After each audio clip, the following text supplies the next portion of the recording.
पर पुकारने से वो पूर्ण परमात्मा अल्लाह अकबर एक सूक्ष्म रूप में आए जिंदा महात्मा का ही रूप बना कर आते हैं। वो केवल हजरत मोहम्मद को दिखाई दे रहे थे, किसी अन्य को नहीं दिखाई दे रहे थे। गऊ मार तो दी थी एक बार हजरत मोहम्मद जी ने, फिर दोबारा जीवित ना हुई, तब उन्होंने पुकारा उस मालिक को। परमात्मा आए और सूक्ष्म रूप में आकर, वो सूक्ष्म रूप का अर्थ होता अन्य को नहीं दिख रहे थे, उनको दिखाई दे रहे, और वह गऊ जीवित कर गए। तब कहते हैं जब हम मोहम्मद याद किया रे और शब्द स्वरूपी सूक्ष्म रूप में हम वेग गया रे, तुरंत गया, और मुई गऊ हमने तुरंत जिवाई। जब मोहम्मद का निश्चय आई, तुम कबीर अल्लाह दरवेशा, और मोमन मोहम्मद का जब गया अंदेशा।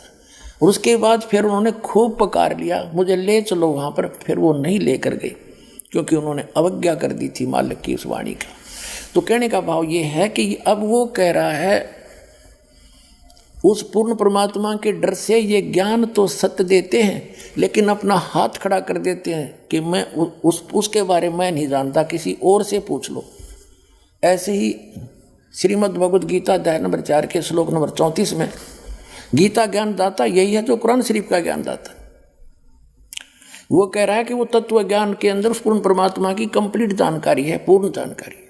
उस तत्व ज्ञान को किसी तत्वदर्शी संतों के पास जाकर पूछ, गीता ज्ञान दाता कहता मैं नहीं जानता। यजुर्वेद अध्याय नंबर 40 के मंत्र नंबर 10 में भी स्पष्ट कर दिया है, वही वेद ज्ञान दाता भी वही है जो कुरान शरीफ का ज्ञान दाता है।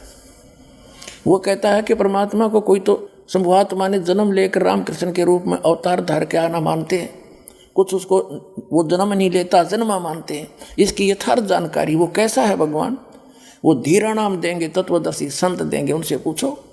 ऐसे कुरान शरीफ में आगे दिखाता हूँ अभी आपको। तो वो तत्वदर्शी संत, वो तत्व ज्ञान वो परमात्मा ही बता कर जाता है, या फिर अपना नबी भेजता है। वो नबी ये दास है, अंतिम नबी, अंतिम पैगंबर, अंतिम उस परमात्मा का भेजा हुआ उनका दास, और पूरे विश्व का कल्याण होगा, मान जाएंगे दास की बात।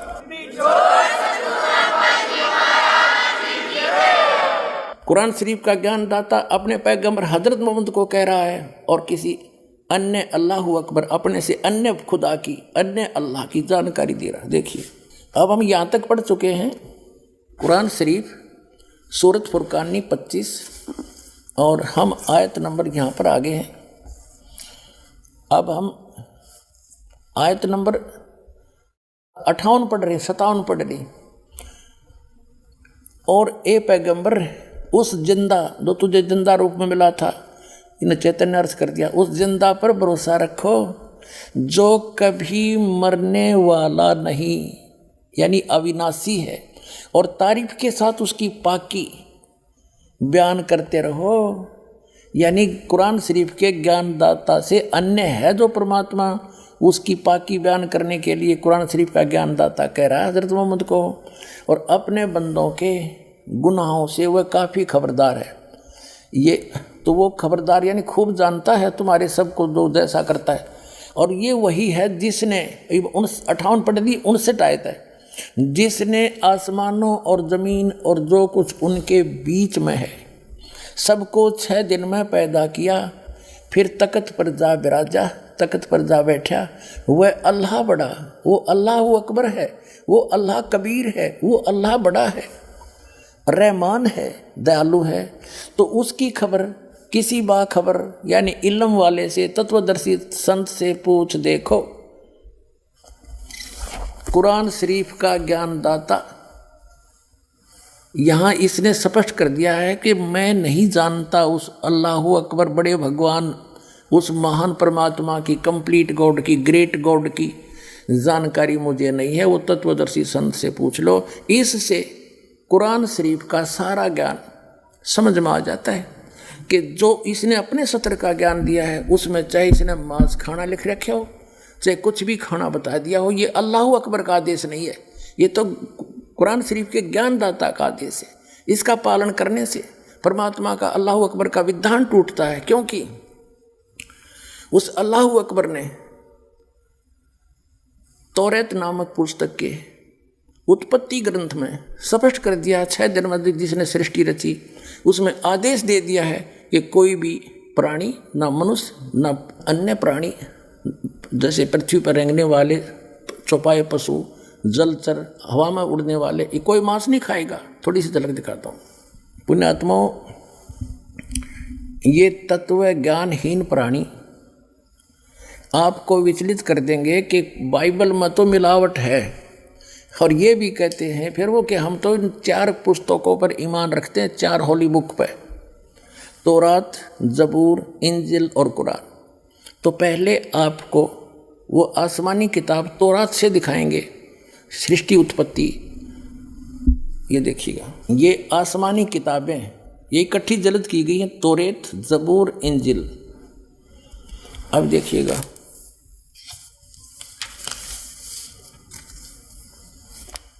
और ये यहाँ से छपी है बेंगलोर से।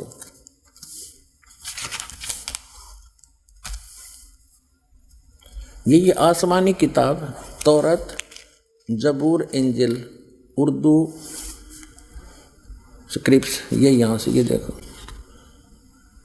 Copyright notice published by BSI 206 Mahatma Gandhi road, Bangalore से, प्रिंटर्स प्राइवेट लिमिटेड, बेंगलोर 94 की। ये 3 किताबें हैं, ये अलग अलग, और कुरान शरीफ अलग है, इनसे न्यारी है। इसमें अब हम तौरात के अंदर दिखाते हैं, इसमें उत्पत्ति पैदाइश दिखाते हैं। ये देखो, ये है पैदाइश 1:1:24 प्रश्न नंबर 2 पे। यहाँ है खिलकत का जिक्र। खिलकत, खुदा ने इत्बिदा और ज़मीन और आसमान को पैदा किया। ज़मीन वीरान और सुनसान थी, गौरवों के ऊपर अंधेरा था। ऐसे ये पहला दिन हुआ, सांझ हुई, शाम हुई, सुबह हुई। पहला दिन हुआ, शाम हुई, सुबह हुई, दूसरा दिन। दो रचना करते हैं हम, अपने स्थान अपने उस पर आएंगे। ये फिर चौथा दिन हुआ, ये दूसरा दिन हुआ, ये तीसरा दिन हुआ, और फिर ये चौथा दिन हुआ, और फिर ये 5वां दिन हुआ। अब हम छठे दिन पर आते हैं। ये तीसरा पृष्ठ है ये तौरात का। अब 26 में कहा कि फिर खुदा ने कहा हम इंसान को, यानी 5 दिन में जो सृष्टि रची वो कर दी। छठे दिन फिर खुदा ने कहा कि हम इंसान को अपनी सूरत पर अपनी सभी की मानिद बनाएं, और वे समुद्र की मछलियों और आसमान के परिंदों और चौपायों और तमाम ज़मीन पर और सब जानवरों पर जो ज़मीन पर रेंगते हैं इख्तियार रखे, उनसे समझदार हो। खाना नहीं लिखा है इसमें, आगे देखो। और खुदा ने इंसान को अपनी सूरत पर पैदा किया, अपने जैसा उत्पन्न किया, जैसा खुदा है। मनुष्य भी, खुदा भी मनुष्य जैसा हुआ। खुदा की सूरत पर उसको पैदा किया, नर और नारी करके उसने उनको पैदा किया। और खुदा ने उनको बरकत दी और कहा फूलो और बढ़ो और ज़मीन में मासूर हो, महकूम करो, और समुद्र की मछलियों और हवा के परिंदों और कुल जानवरों पर जो ज़मीन पर रेंगते हैं इख्तियार रखो। आगे लिखा है कि और खुदा ने कहा कि देखो मैं तमाम रुए ज़मीन की कुल बीजदार सब्जी और हर दरख्त जिसमें उसका बीजदार फल हो तुमको देता हूँ, ये तुम्हारे खाने को हैं। और ज़मीन के कुल जानवरों के लिए, हवा के कुल परिंदों के लिए, और उन सब के लिए जो ज़मीन पर रेंगने वाले हैं, जिनमें ज़िंदगी का दम है, कुल हरी बूटियाँ खाने को देता हूँ। और ऐसा ही हो गया। अपने आत्मा स्पष्ट कर दिया कि न तो किसी पशु को, ना पक्षी को, ना जलचर को, ना मनुष्य को उस अल्लाह ताला का आदेश नहीं है मांस खाने का। उन्होंने स्पष्ट कर दिया कि ये हरी सब्जी घास फूस दे रखा है तुम्हारे को। और फिर आगे देखो, और ऐसा ही होगा। और खुदा ने सब पर जो उसने बनाया था नज़र की और देखा तो बहुत अच्छा है। और शाम हुई, सुबह हुई, और फिर छठा दिन हो गया।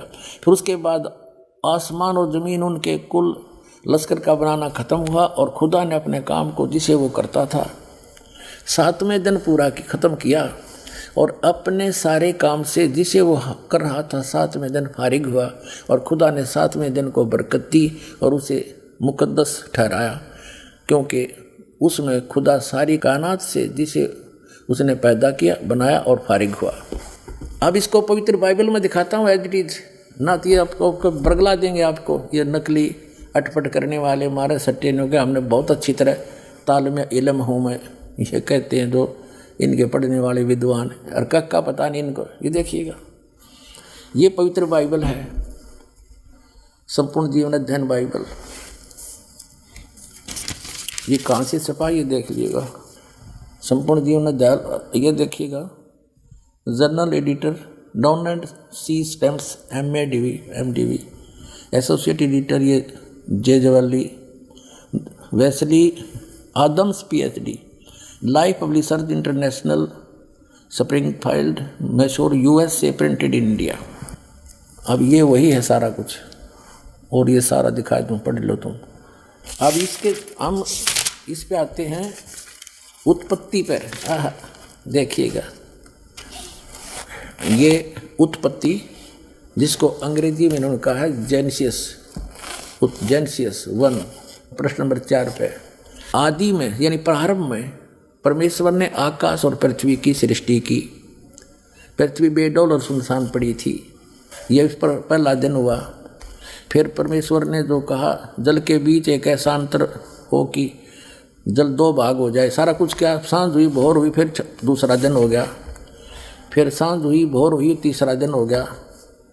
हमने अपने मतलब की बात लेनी, ये चौथा दिन हो गया, सांझ हुई, भोर हुई, फिर चौथा दिन हो गया। अब हम ये 5वां दिन हो गया, प्रश्न नंबर 5 पर आ गया। ये सांझ हुई, भोर हुई, 5वां दिन हो गया। अब छठे दिन ये आ गया, छठा दिन, ये छठे दिन में चल पड़ा।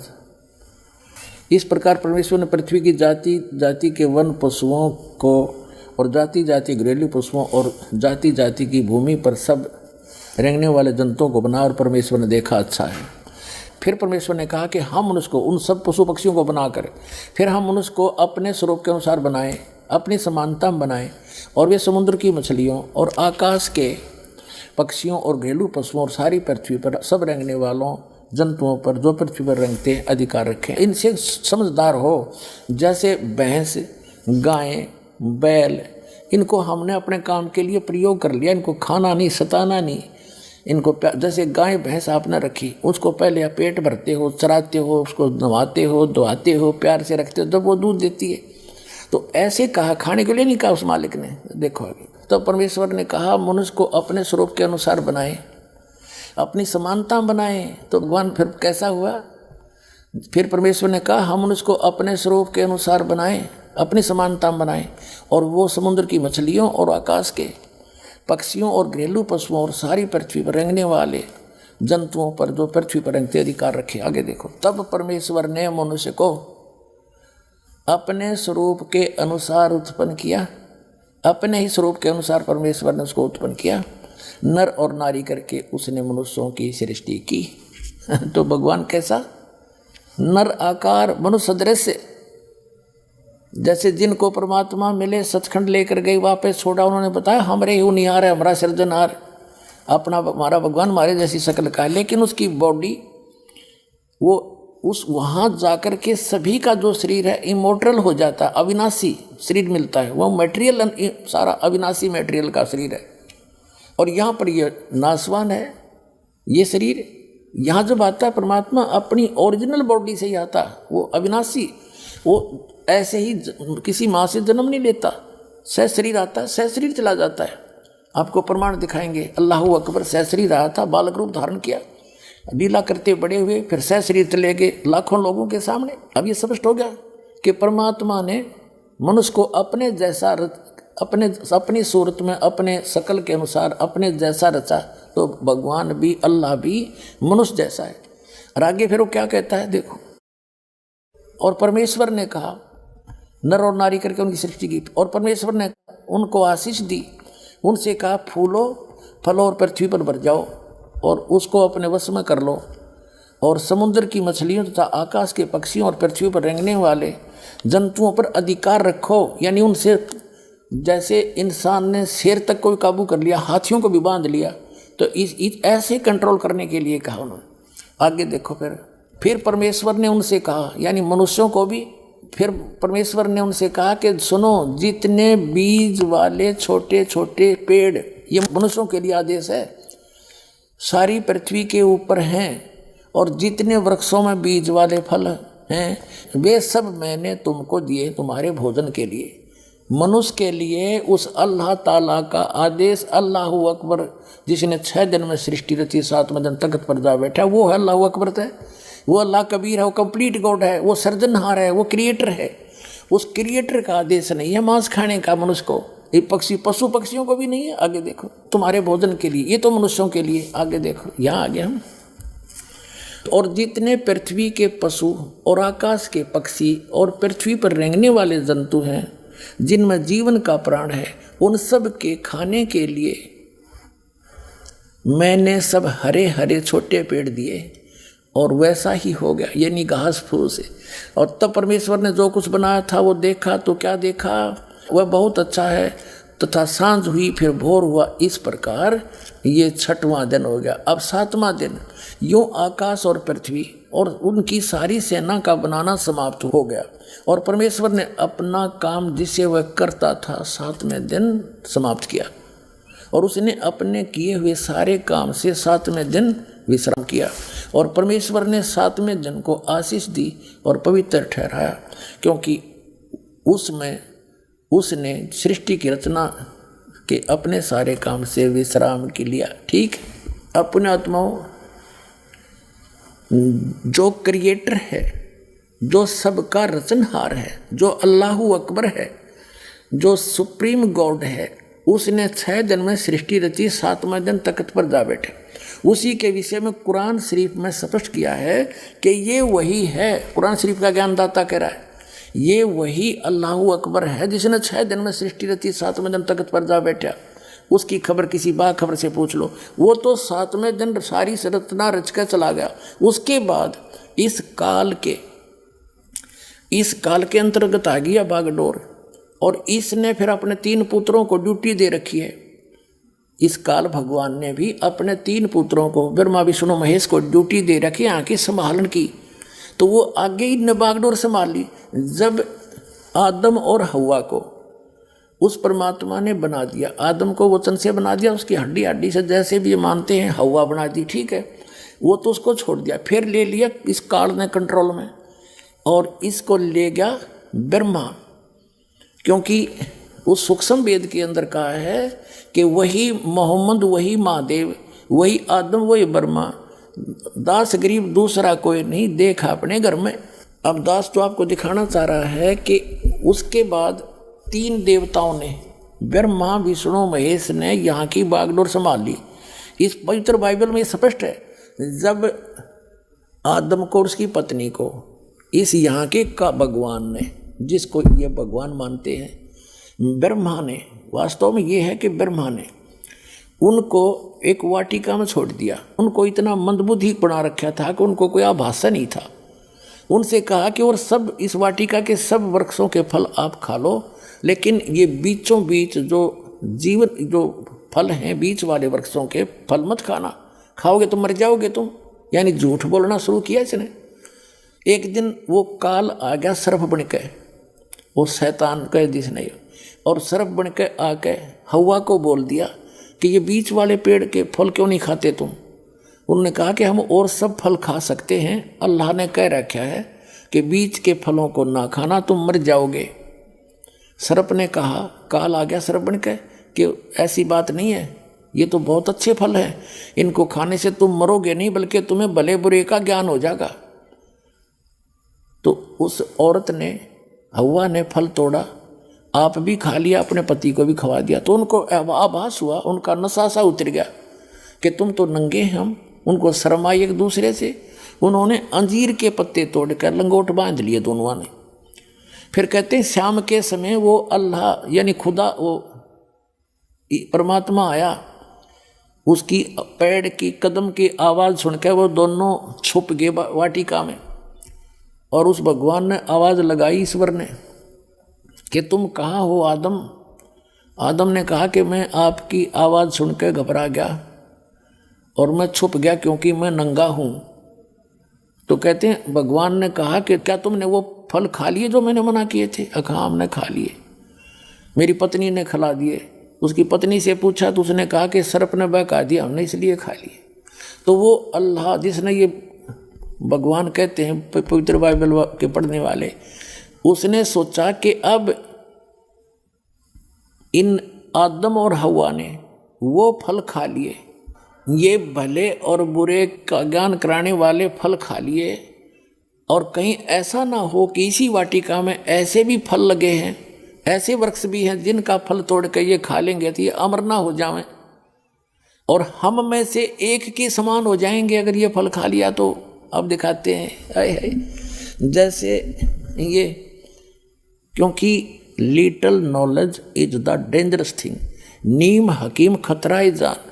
ये ज़्यादा अटपट करने वाले, ज़्यादा मंत्रों के घोट कर दुनिया पर प्रभाव जमाने वाले, ये लिटल नॉलेज वाले हैं, ये नीम हकीम है, इनको कखता पता नहीं। आम जनता ने सोचा बड़ा जल्दी जल्दी बोला, फटाफट फटाफट, ये तो गौना विद्वान होगा। विद्वान ये लक्षण नहीं होते, वो तो गर्क होता। कहते हैं बड़ करे सो भूत है, थोड़ा बोले देव, और मान महंत चाहे नहीं, ये लक्षण रख ले। जो अटपट करते हैं ना ज़्यादा, वो तो कहते हैं भूत समझो उनको, तो वो तो मूर्ख बनाना चाहते जनता को। और थोड़ा बोले देव, महापुरुष तो बहुत सीमित बातें करता है, ढंग से बोलता है। और मान महंत चाहे नहीं, मान बड़ाई चाहता नहीं, ये साधु के लक्षण, ये लक्षण रख ले। तो वो क्या कहते हैं कि ये हिंदू जो हैं ये एक से अनेक भगवान मानते हैं, और ये जो सतीथी दास ने बताई डेफिनेशन ऑफ गॉड में, परमात्मा की परिभाषा में, एज इट इज है, ऐसे ही सारा है। लेकिन ये कुरान शरीफ का ज्ञान इनकम्प्लीट है। वो तो खुद कहता है कि मैं जानता नहीं मालिक के बारे में, अल्लाह अकबर के बारे में, तो फिर अपने आप इनकम्प्लीट नॉलेज है। यही वेदों का इनकम्प्लीट नॉलेज है, और इसी प्रकार गीता का इनकम्प्लीट नॉलेज है, और ऐसे ही बाइबल का, क्योंकि वो 6 दिन में सृष्टि रच गए, वो तो चले गए, बाद में काल ने बागडोर संभाली। अब दिखाते हैं वो क्या कहता है, एक जिसको ये बाइबल के पढ़ने वाले भगवान कहते हैं, योहा कहते हैं, वो कहता है कि आदम ने और हवा ने यदि इस जीवन मृत्यु वाले फल खा लिए वृक्ष के, तो हम में से एक के समान हो जाएगा। इससे मतलब सिद्ध होगा कि एक से अधिक है वो भगवान। देखिएगा ये पवित्र बाइबल, फिर से ये देखिएगा पवित्र बाइबल, फिर दिखाते हैं आपको। ये वही है पवित्र बाइबल, संपूर्ण जीवन अध्ययन बाइबल, ये अभी आपको दिखाया, ये देखिएगा ये है। अब इसके हम उत्पत्ति ग्रंथ को पढ़ रहे हैं, यहाँ पढ़ लिया। अब हम यहाँ जाते हैं, हम थोड़ा सा दिखाएंगे, फिर पढ़ सकते हो आप। वैसे थोड़ा हिंट देते, ये यहाँ पर लिखा है, तब योहा परमेश्वर ने आदम को भूमि की मिट्टी से रचा और उसके नथनों में जीवन का श्वास फूंक दिया, और आदम जीवित प्राणी बन गया। और योहा परमेश्वर ने पूर्व की ओर अदन में एक वाटिका लगाई, और वहाँ आदम को जिसने उसे रचा था रख दिया। और योहा परमेश्वर ने भूमि के सब भांति भांति के वृक्ष जो देखने में मनोहर और उनके फल खाने में अच्छे हैं उगाए, और वाटिका के बीच में जीवन के वृक्ष और भले बुरे के ज्ञान के वृक्ष भी लगाया। अब देखो, योहा परमेश्वर ने आदम को लेकर अदन की वाटिका में रख दिया, और वह उसमें काम करे और उसकी रक्षा करे। और योहा परमेश्वर ने आदम को यह आज्ञा दी कि तू वाटिका के सब वृक्षों का फल बिना खटके खा सकता है, पर भले बुरे का ज्ञान का जो वृक्ष है उसका फल तू कभी मत न खाना, क्योंकि जिस दिन तू उसको खाएगा उसी दिन अवश्य मर जाएगा। अब यहाँ देखो 8 पृष्ठ पर पढ़ रहे हैं हम, जेनेसिस 8 पृष्ठ पे 18वां। योहा परमेश्वर ने कहा, आदम का अकेला रहना अच्छा नहीं, और उसके लिए एक ऐसा सहायक बनाऊं जो उससे मेल खाए। यहाँ देखिए, तब योहा परमेश्वर ने आदम को भारी नींद में सुला दिया, और ये तो उसकी उत्पत्ति की, उसकी हड्डी निकाली नौकर। फिर यहाँ देखते हैं मनुष्य का पतन। योहा परमेश्वर ने जितने बनैले पशु बनाए थे उन सब में सर्वदूरत था। उसने स्त्री से कहा कि क्या, वो हवा बना दी उसकी स्त्री, क्या सच है कि परमेश्वर ने कहा कि तुम इस वाटिका के वृक्ष का फल न खाना? स्त्री ने सर्प से कहा, इस वाटिका के वृक्षों के फल हम खा सकते हैं, पर जो वृक्ष वाटिका के बीच में है उसके फल के विषय में परमेश्वर ने कहा है कि न तो तुम उसको खाना और न उसको छूना, नहीं तो मर जाओगे। सर्प ने कहा, स्त्री से कहा कि तुम निश्चय नहीं मरोगे, वरना परमेश्वर जानता है कि जिस दिन तुम उसका फल खा लोगे उसी दिन तुम्हारी आंखें खुल जाएंगी, तुम भले बुरे का ज्ञान पाकर परमेश्वर के तुल्य हो जाओगे। तब स्त्री ने देखा उस वृक्ष का फल खाने के लिए अच्छा है, देखने में मन भाऊ है, बुद्धि देने के लिए चाहने योग्य भी है। तब उसने उसको तोड़कर खाया, अपने पति को भी दिया और उसने भी खाया। तब उन दोनों की आंखें खुल गई, उन्होंने मालूम हुआ कि वे नंगे हैं, इसलिए उन्होंने अंजीर के पत्ते तोड़कर लंगोट बना लिए।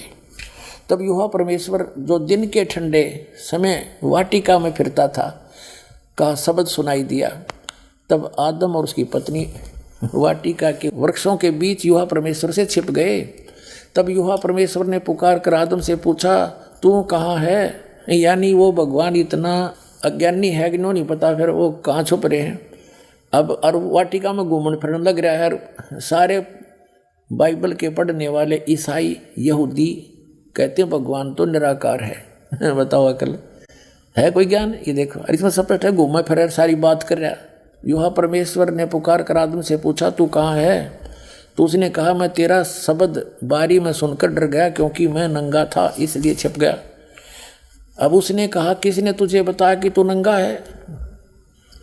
जिस वृक्ष का फल खाने को मैंने तुझे मना किया था, क्या तूने उसका फल खा लिया?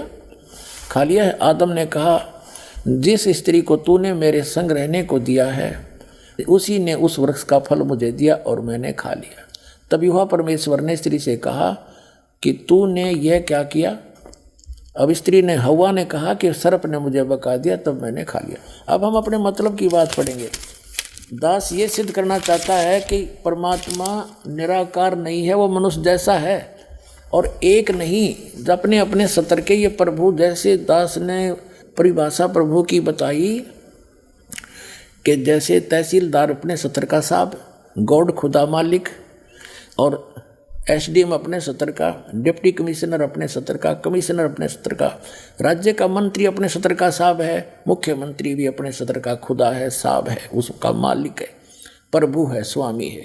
जैसे केंद्र के मंत्री भी अपने सतर के साहब हैं और प्रधानमंत्री ओवरऑल कंट्रोलर सबके ऊपर साहब है, उन सब साहबों के ऊपर भी साहब है, उस साहब के नीचे वाले सारे साहब हैं और वो अपने सतर के साहब। ऐसे ही देव हैं ये तीन ब्रह्मा विष्णु महेश हैं, ये ही यहाँ कंट्रोल कर रहे हैं सारे इस पृथ्वी के, पाताल लोक के और स्वर्गलोक के प्राणियों को। अब यहाँ दास ये सिद्ध करना चाहता है कि एक से अधिक भी खुदा हैं, जो कि एक डॉक्टर जाकिर नाइक एक नया प्रवक्ता वाक्य है, वो नुका है कि मुसलमान तो सब कुछ खुदा का मानते हैं और हिंदू अधिकतर सबको खुदा मानते हैं। उनका कोई 3 भगवान मानना है, कोई 33 मानना है, कोई 10 मानना है, कोई 33 करोड़ भी देव भगवान मानता है। वो देव हैं अपने सतर के और वो महादेव है, वो सबका मालिक महादेव है, कुल मालिक वो ग्रेट गॉड है, बड़ा भगवान महादेव को हो, बड़ा अल्लाह अकबर को हो। तो वो महादेव कौन है? वो अल्लाह अकबर है, कंप्लीट गॉड है, परम अक्षर ब्रह्म है, सबका ओवरऑल कंट्रोल, कुल का मालिक है। अब वो सिद्ध करना चाहते हैं अनेक भी हैं ये भगवान देव अपने सतर के खुदा, अन्य भी खुदा हैं और सब उस एक खुदा के वो नौकर हैं, वो फिर भी खुदा है अपने सतर के। जैसे मंत्री अपने सतर का, मुख्यमंत्री अपने सतर का खुदा है, स्वामी है, मालिक है, लेकिन वो कुल के मालिक के सब उसके हैं, उसको सबका कंट्रोलर एक है। अब देखो 10 पृष्ठ पर आगे हम उत्पत्ति 3:4 इसका यहाँ पढ़ रहे हैं। आदम ने अपनी पत्नी का नाम हव्वा रखा, क्योंकि जितने मनुष्य जीवित हैं उन सब की आदि माता हुई। और यहोवा परमेश्वर ने आदम और उसकी पत्नी के लिए चमड़े के अंगरखे बनाकर उनको पहना दिया। बताओ, अन्यों का निराकार है, उतगेल पीछे पीछे फिर उनके साथ साथ। यहोवा परमेश्वर ने कहा कि मनुष्य भले बुरे का ज्ञान पाकर हम में से एक के समान हो गया, इसलिए अब ऐसा ना हो कि वह हाथ बढ़ाकर जीवन के वृक्ष का फल भी तोड़ ले के खा ले और सदा जीवित रहे।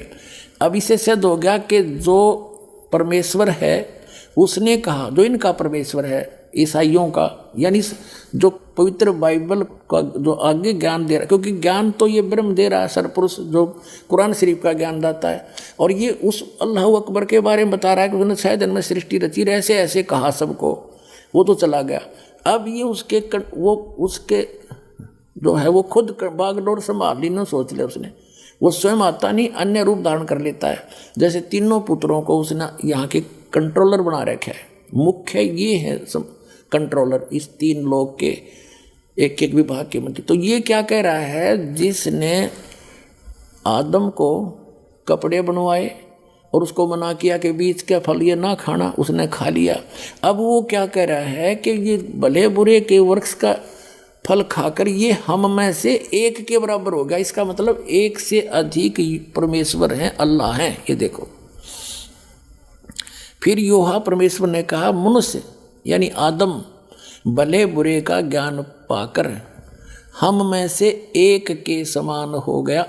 इति सिद्धम के एक से अधिक खुदा हैं, एक से अधिक गॉड हैं। ये डम्मी गॉड हैं, ये अधूरे गॉड हैं। गॉड ये भी है, जब डम्मी गॉड है तो कंप्लीट गॉड भी है, तो अन्य देव भी हैं, और एक कुल का मालिक वो अन्य है। अब आगे दिखाता हूँ आपको। ये है जेनेसिस यानी उत्पत्ति ग्रंथ, अध्याय नंबर 16-17 का, और 17 अध्याय का श्लोक नंबर 1 है यो 1 नंबर। अब अब्राहम 99 वर्ष का हो गया था अब्राहम। तब योहा ने उसको दर्शन देकर कहा, मैं सर्वशक्तिमान ईश्वर हूँ, तो मेरी उपस्थिति में चल और सिद्ध होता जा। हो गया, यानी निराकार की तरह जब सामने आकर दर्शन दिए। ठीक है, जेनियस 17-18 24 नंबर पृष्ठ पे और 17-18 ये अध्याय है। तो 18वें अध्याय में अब्राहम मामरे के बांध वृक्षों के बीच कड़ी धूप के समय तंबू के द्वार पर बैठा हुआ था। तब योहा ने उसे दर्शन दिया। उसने आंख उठाकर दृष्टि की तो क्या देखा कि 3 पुरुष, ये 3 भगवान उसके सामने खड़े हैं। और जब उसने देखा तब वह उनसे भेंट करने के लिए तंबू के द्वार से दौड़ा और भूमि पर गिरकर दंडवत की और कहने लगा, हे प्रभु, यदि मुझ पर तेरी अनुग्रह की दृष्टि है तो मैं विनती करता हूँ कि अपने दास के पास से चले ना जाना। मैं थोड़ा सा जल लाता हूँ और आप अपने पाँव धोकर इस वृक्ष के नीचे विश्राम करो। फिर मैं एक टुकड़ा रोटी ले आऊँ और उससे आप अपने अपने जीव को तृप्त करें, तब उसके पश्चात आगे बढ़ें, क्योंकि आप अपने दास के पास इसीलिए पधारे हैं। उन्होंने कहा, जैसा तू कहता है वैसा कर। अब क्या सिद्ध हो गया? 3 तो हो गए सिद्ध। ये वही 3 हैं, ब्रह्मा विष्णु महेश हैं। रूप बदल कर ये किसी भी रूप में चले जाते हैं, मनुष्य जैसे सदृश रूप भी धारण कर लेते हैं। ये चतुर्भुज तक बना सकते हैं, इससे आगे इनके हाथ नहीं बन सकते। तो इसी प्रकार ये अब क्या सिद्ध हुआ कि एक कुल का मालिक है और ये अन्य अपने अपने सत्र के और भी देव हैं, जो बाइबल भी प्रमाणित करता है। और जो ये कहता है कि हिंदू अन्य देवता है नहीं, वो गलत मानते हैं। वो इनकम्प्लीट नॉलेज रखता है। वो कहते हैं little knowledge is the dangerous thing. नीम हकीम खतरा जान, वो नीम हकीम है जो इनकम्प्लीट स्पिरिचुअल नॉलेज रखते हैं। जो प्रसंग चला था जन्म और मरण का, यानी पुनर्जन्म पुनरुत्पत्ति का, कुरान शरीफ के अंदर आपको ज्ञान देते हैं, दिखाते हैं। पवित्र कुरान शरीफ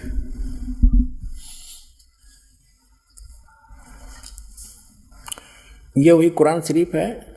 और ये देखिएगा, शेरवानी संस्करण है, प्रकाशक लखनऊ किताबघर, मौसम बाग, सीतापुर रोड। इतने ये 1969 की छपी हुई है, आज की नहीं, 1969 की अनुवादित है। वही अनुवाद आज तक चल रहा है। ये देखिएगा, ये 17वां संस्करण 2008 में, कॉपीराइट अधिकार। ये Lucknow Kitabghar, opposite bright Motors, मौसम बाग, सीतापुर रोड, लखनऊ। ये प्रथम संस्करण 1969 में छपा था और ये 17वां संस्करण हम पढ़ रहे हैं आपके हाथों में। ये यहाँ से मुद्रित है। अब देखिएगा, ये है सूरत अंबिया, कुरान शरीफ सूरत अंबिया 21 नंबर, और इसकी आयत यहाँ से आते आते यहाँ आ गई हैं। यहाँ पर ये 100 होगी, ये वैसी टिप्पणी। इससे आगे फिर ये 553 पर आ गए विमान। इधर तो अरबी भाषा वाली है, इधर ये हिंदी है, इसलिए एक प्रश्न ज़्यादा बन जाता। 553 पर आ गए हम। यहाँ तो दूसरी ये दूसरी शुरू होगी यहाँ पर हिज 22, ये तो यहाँ से शुरू होती है, यहाँ से, इसलिए वहाँ लिखी गई। इस 21 अंबिया की ये आयत यहाँ तक चल रही है, 103 समाप्त हुई और ये 104 यहाँ से शुरू होती है आयत। जिस दिन हम, ये कुरान शरीफ का ज्ञानदाता ये बोल रहा है, जिस दिन हम आसमान को इस तरह लपेटेंगे जैसे तुम्हार पुलिंदा में कागज़ लपेटते हैं, जिस तरह हमने पहले पैदा किया था, फिर हम उसे दोहराएंगे और वादा हमारे ज़िम्मे है, हमें ज़रूर करना है। फिर पढ़ लो एक बार अच्छी तरह कि जिस दिन हम आसमान को और इस तरह लपेटेंगे जैसे तुम्हार पुलिंदा में कागज़ लपेटते हैं, जिस तरह हमने पहले पैदा किया था, और फिर हम उसे दोहराएंगे। यह वादा हमारे ज़िम्मे है, हमें ज़रूर करना है। अपना तो ये बालकों के लेख हैं, इनको कोई समझ सकता कि तो एक इस 21 ब्रह्मांड के मालिक के कोड वर्ड हैं, चाहे कुरान शरीफ है, चाहे श्रीमद् भगवद गीता है, चाहे वेद है। और दिखाते हैं आपको, फिर क्लियर होगा कंसेप्ट। इसी कुरान शरीफ का ये है सूरत 67, ये यहाँ से प्रारंभ हुई। ये है कुरान शरीफ चल रही है, कुरान शरीफ और सूरत मुल्क की 67, सूरत मुल्क की 67 की आयत नंबर ये 2 है, एक यहाँ समाप्त हुई। ये कहते हैं शुरू अल्लाह के नाम से जो निहायत रहम वाला बेहद मेहरबान है। ये एक नंबर है। उसकी बड़ी बरकत है, जिसके हाथ में आलम की सारी दुनिया की बादशाही है और वह हर चीज़ पर शक्तिमान है, समर्थ है। जिसने मरना और जीना बनाया, वो कहते पुनर्जन्म नहीं, जिसने मरना और जीना बनाया ताकि तुमको जांचे कि तुम में कौन अच्छा काम करता है, और वह बड़ा बलवान और साथ साथ बड़ा ही अक्षमा करने वाला है। ये सूरत मुल्क की 67 की 2 नंबर आयत में स्पष्ट कर दिया। जिसने जीना और मरना बढ़ाया जीना और मरना पुनर्जन्म। और जैसा कि आपने सूरत अंबिया 21 आयत नंबर 104 में देखा कि वो कह रहा कि मैंने जैसे पहले पैदा किया था दोबारा फिर करूँगा पैदा। उसका भावार्थ ये है, फिर पढ़ने अच्छी तरह। वो क्या कह रहा है कुरान शरीफ का ज्ञानदाता कि पहले जैसे मैंने पैदा किया और फिर समेट लूँगा और फिर पुनः पैदा ज़रूर करूँगा। तो ये इसका अर्थ गलत लगा रखे हैं। मरने और जीने का इन्होंने क्या फाइनल फैसला कर रखा है। कुरान शरीफ के पढ़ने वालों को पूर्ण ज्ञान ना होने से इन्होंने डिसीजन निकाल लिया अपनी अल्प बुद्धि से कि इसका अर्थ ये बनता है कि एक बार तो सभी मर ही रहे हैं, कब्रों में दबा दिए जाएंगे या जैसे भी तैसे, और फिर क्या होगा कि फिर क़यामत आवेगी, प्रलय हो जाएगी, सब खत्म हो जाएगा, फिर मिट्टी से वचन से निकाल लेगा अल्लाह, और जिसने अच्छे काम करे वो जन्नत में और अल्लाह के अनुसार चले, जो अल्लाह के अनुसार जिन्होंने कार्य नहीं अपनी भक्ति की वो दोज़ख में फॉरएवर फाइनल कर दिया इन्होंने। और ये तो खुद कहता है जैसे मैंने पहले पैदा किए फिर करूँगा। अगर ये शब्द नहीं कहता कि फिर मैं दोबारा करूँगा और मैं अपना पक्का वायदा करता हूँ, यदि एक ही बार होना है तब फिर करूँगा तो शब्द आना ही नहीं चाहिए। फिर देख लो कुरान शरीफ,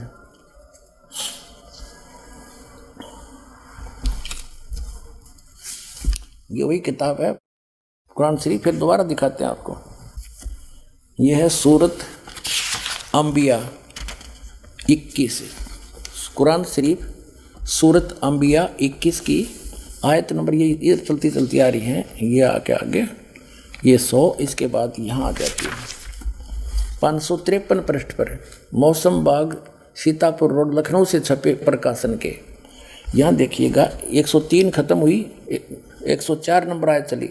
जिस दिन हम आसमान को इस तरह लपेटेंगे, यानी क़यामत के समय जैसे तुमार यानी कागज़ का रोल बना दिया जाता है, लपेट लेते हैं। और जिस तरह हमने पहले पैदा किया था उसी तरह हम दोहराएंगे, फिर पैदा करेंगे। और वायदा हमारे जिम्मे है, हम जरूर करना है। अब क्या स्पष्ट हो गया? यदि जो ये निष्कर्ष निकाले बैठे मुसलमान भाई कि एक बार क़यामत आवेगी तब तक ये गुफा उस कब्रों में फट रहेंगे, तेरा गजब, ये कोई ज्ञान है? वास्तविकता क्या बता रही कुरान शरीफ की? ये वही है कि जैसे क़यामत आओगी, प्रलय होगी, उसके बाद फिर दोबारा सृष्टि रची जाएगी, पुनर्जन्म होगा सबका कर्म अनुसार। कुरान शरीफ तो ये कहना चाहती है, ये गलत समझ रहे हैं, इनको ज्ञान नहीं है बिल्कुल भी। अब इससे नहीं कोई यूँ कहेगा इसका तजुर्मा गलत कर दिया, तजुर्मा अनुवाद ठीक ना कर रखा होगा, सारे हम दिखाऊंगा। ये देखिएगा कुरान मजीद, ये सिर्फ नाम का अंतर है, लेख ज्यों का त्यों है।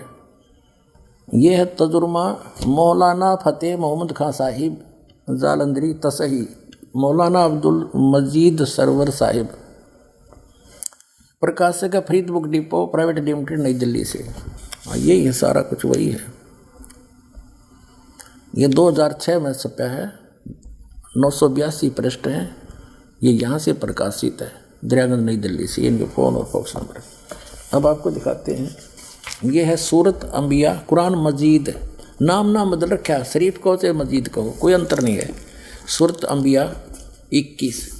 अब यहाँ जाते हैं हम आगे अगले पृष्ठ पे, 104 आयत पर पहुँचेंगे। यहाँ पर दूसरी शुरू हो जाती है हज, लेकिन ये होती यहाँ से शुरू, इसलिए वहाँ लिख दिया जाता है ये हज वाली, लेकिन ये चल रही है अंबिया 104।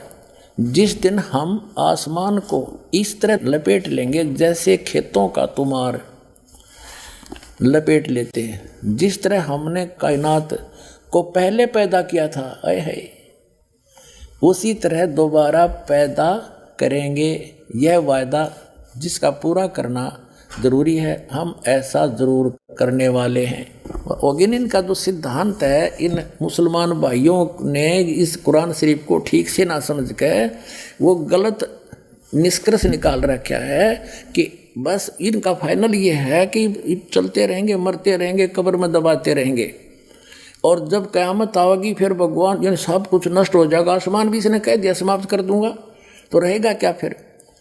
तो फिर कहते हैं फिर सबको जीवित करेगा अल्लाह। उनकी अपनी सोच वो गलत है, वो सोच।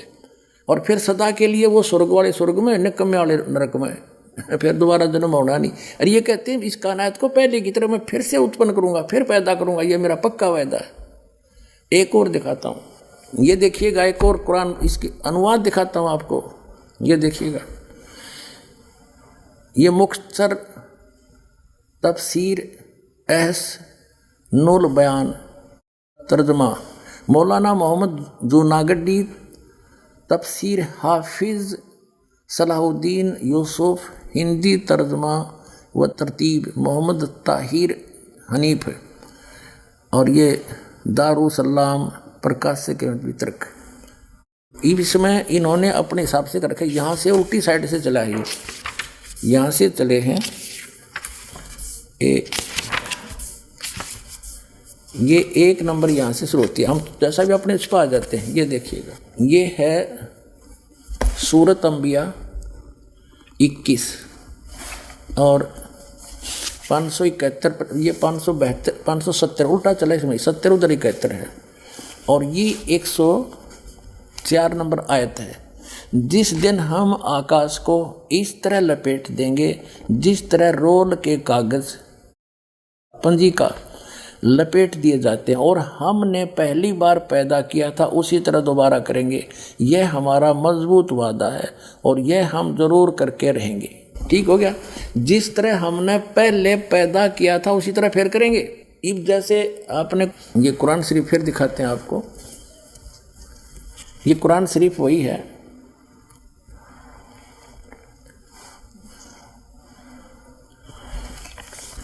फिर देखिएगा, क्योंकि इसका समझना घना जरूरी है आपके लिए। कुरान शरीफ सूरत अंबिया 21 और यहाँ इसकी सूरत यहाँ आ जाती है 104। ये देखिएगा, 553 पृष्ठ पे 103 या समाप्त हुई। जिस दिन हम आसमान को इस तरह लपेटेंगे जैसा तुम्हार पुलिंदा कागज लपेटते हैं, यानी बंडल बना देंगे, जैसे रोल बना दिया जाता है, जिस तरह हमने पहले पैदा किया था, फिर हम उसे दोहराएंगे और यह वादा हमारे जिम्मे है, हम जरूर करना है। अपने आत्माओं, यदि इन मुसलमान भाइयों ने कुरान शरीफ को ढंग से समझा होता तो ये पहले ही समझ जाते। और फिर इसमें इसने स्पष्ट कर दिया है, जब पूरे सभी को प्रलय करूँगा और सब आकाश तक भी समेट दूंगा, इसका मतलब सब नाश हो जाएगा, फिर रहेगा क्या? वो कहाँ रहेगी फिर? जन्नत इनकी। और क्योंकि फिर पैदा करूँगा ही करूँगा, मैं उसको पुनः पैदा करूँगा, ये मेरा वायदा है। और पुण्य आत्माओं, ये तो फिर दोबारा नाश करने की बातें खत्म हो जाती है। अगर पहली बार ही इनका जो मानना है वो ये है, केवल एक बार ये यहाँ पैदा होते रहेंगे, मरते रहेंगे, कब्रों में जाते रहेंगे और फिर प्रलय करेगा भगवान, सब कुछ नाश हो जाएगा, बस फिर फाइनल है इनका फैसला। अच्छे काम करनी है जन्नत में और बुरे करनी है नरक में, यानी दोजख में, फॉर एवर। और यूँ कहा मैं फिर पैदा करूँगा पुनः, जैसे मैंने पहले पैदा किया था। तो दोबारा पैदा करने का, दोबारा क़यामत लाने का तो जिक्र खत्म हो जाता है। वास्तविकता ये है कि ये जो दास ने सृष्टि रचना बताई ऐसे चलता है। और जब ब्रह्मा जी की मृत्यु होगी, ब्रह्मा जी के एक दिन में पूरी ये क़यामत आती है, पृथ्वी, स्वर्गलोक और पाताल लोक पर कति जल ही जल हो जाएगा, सब समाप्त हो जाएंगे। वह जन्नत भी ना रहे इनकी, स्वर्ग जो जन्नत मानते हैं वो भी नहीं रहेगी। और फिर दूसरी बात ये है, यदि इनका ये कहना सही होता, एक तो ये कहते हैं मुसलमान भाई के कुरान शरीफ का ज्ञान सबके लिए है, सब मानव समाज के लिए है, किसी जाति विशेष के लिए नहीं है। तो जैसे हजरत मोहम्मद जी को एक जबरील नाम का देवता एक बुराक नाम के जानवर पर खच्चर जैसे बैठा के ऊपर ले गया जन्नत में, और जन्नत में के देखा कि बाबा आदम बैठे, हजरत मूसा जी, हजरत ईसा जी, हजरत इब्राहिम, हजरत दाऊद वहाँ मिले और उनसे मिले। वो जा कर के जन्नत में उनको नमाज पढ़ाई, बाबा आदम से बात करी। तो बाबा आदम और कैसे पहुँच गए? वो तो कब्र में रहने चाहिए थे, क़यामत आई नहीं है अभी। आप दिखाता हूँ आपको, ये देखिएगा, ये जीवनी हजरत मोहम्मद सल्लल्लाहु अलैहि वसल्लम, ये यहाँ से छपी है, देखिएगा।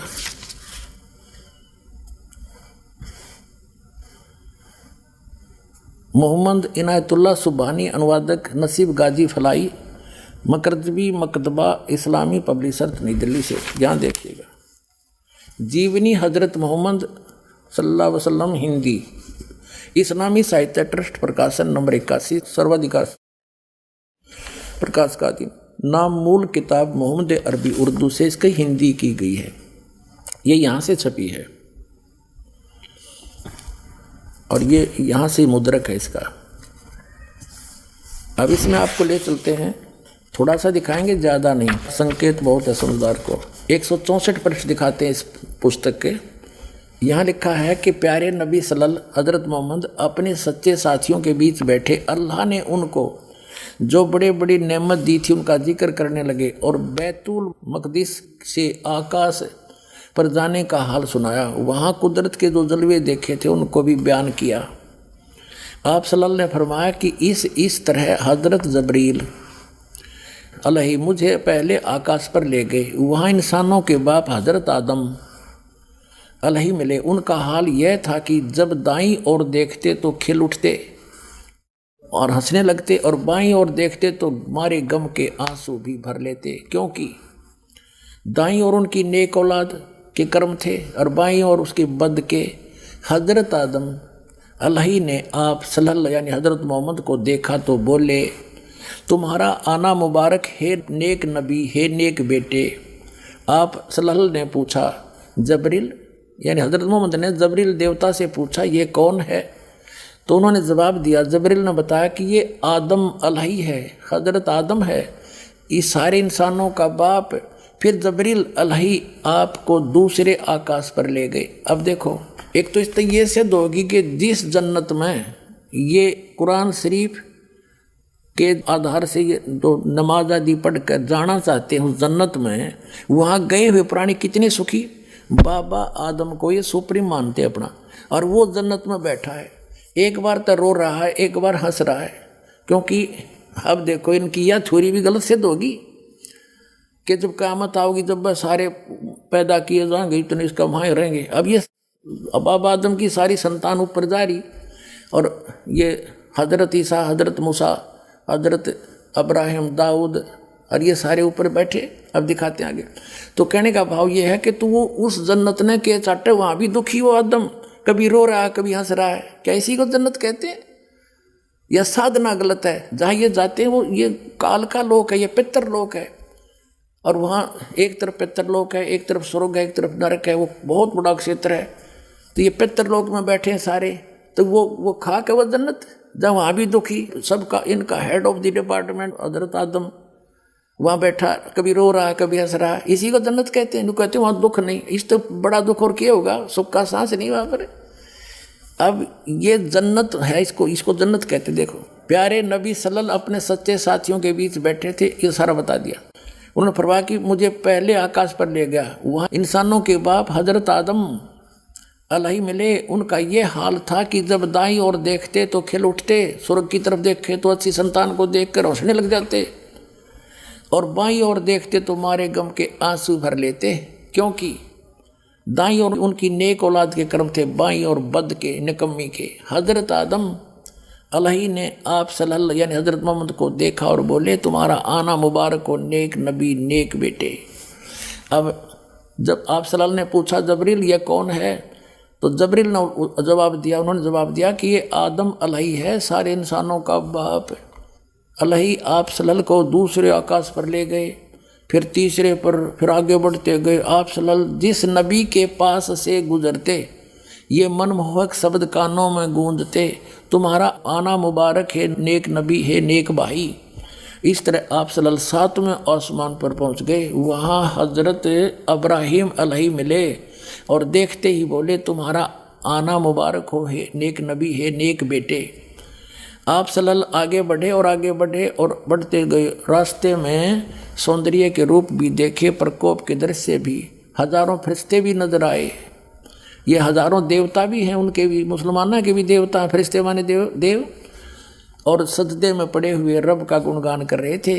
बढ़ते बढ़ते आप अल्लाह के सिंहासन के करीब पहुंच गए, पर्दे के पीछे।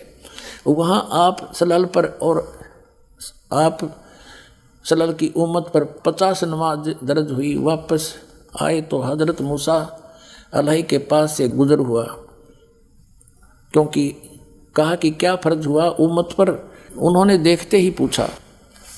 ये कहने का भाव ये है कि वो 50 नमाज दी, वो पर्दे के पीछे से बोलता, ये काल है, ये कभी सामने नहीं आता किसी के। श्रीमद् भगवद गीता अध्याय नंबर 7 के श्लोक नंबर 24-25 में कहता कि अर्जुन, मैं अपनी योग माया से छुपा रहता हूँ, मैं कभी किसी के समक्ष नहीं आता। ये मेरा घटिया अटल नियम है या विनाशी नियम है। ये पर्दे से पीछे बोल रहा है, और निराकार बताऊँ, फिर पर्दे की क्या जरूरत थी, जब निराकार होता तो वो सामने क्यों नहीं आता? भगवान कोई चोर है क्या? वो भगवान तो यहाँ आता है, हमारे साथ साथ फिरते रहते थे। अल्लाहु अकबर, काशी माँ 120 वर्ष रह कर गए, वह हमारे सच्चे भगवान। ये तो गुप्त रहता है, ये तो चोर है एक किस्म का। अपना तुम आगे देखो, इसी पर हम चल रहे 165 पृष्ठ पे कि यहाँ देखो, कहते ये 5 नमाजें, लेकिन सबाब इनका 50 का ही है, मेरे फैसले बदला नहीं करते। 5 पर रोक दी नमाज, 50 के स्थान। ठीक है, पूरी रात बीत गई और आप सल्लल्लाहु के प्यारे साथी बैठे रहे। ये जो अपनी आत्मकथा जो ऊपर देखा वो बता रहे थे हजरत मोहम्मद जी, वो देख रहा। पूरी रात बीत गई और आप सल्लल्लाहु प्यारे साथियों बैठे रहे। आप सल्लल्लाहु ने आकाश पर जो दृश्य देखे थे, खुदा की कुदरत के, और जो जो जलवे नजर आए थे, उन्हें आप पूरी दिलचस्पी के साथ सुना रहे थे। साथी मज़े ले लेकर सुन रहे थे। आपने जन्नत में जो कुछ देखा, या उनकी जन्नत है, आपने जो जन्नत में जो कुछ देखा वह भी बयान किया, और नेक साथियों को खुशखबरी दी। जन्नत में यह नेमतें तुम्हारा इंतज़ार कर रही हैं। ओए होए। अब और दिखाते हैं 161 पृष्ठ पर देखो, इसी पुस्तक के 161 पृष्ठ पर जीवनी हजरत मोहम्मद के ये क्या कहते हैं कि प्यारे नबी सल्लल्लाहु, वो बता रहे हैं हजरत मोहम्मद जी, आज रात बुराक नामक एक जानवर आया, उस पर बैठकर मैंने बैतुल मकदस की सैर की। वहाँ पहुँचा तो नबियों की जमात आई।